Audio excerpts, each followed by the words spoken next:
In this video, I will tell you 3 methods by which you can fix selfie camera not opening issue in iPhone 17 Pro or 17 Pro Max, and the third method will definitely work for you. Let's see each method one by one. First of all, check for any software updates. For that, navigate to settings, scroll down until you see general, tap on general, and right here you can see software update.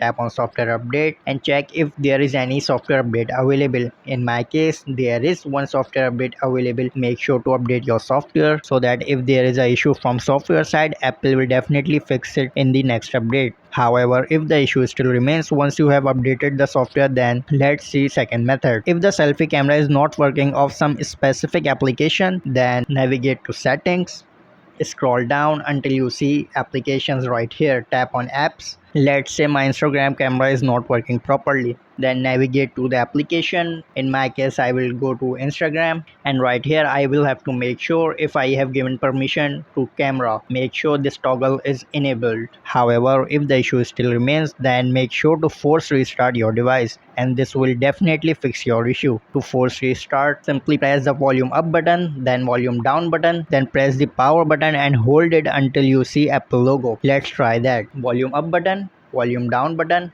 and then hold the power button until you see Apple logo. Keep holding, and once you see the logo, then release. This will most probably fix your issue like this. However, if the issue still remains, then it can be a hardware issue as well. Please reach out to nearest Apple service center to fix this. So that's it for this video. If this video helps, subscribe.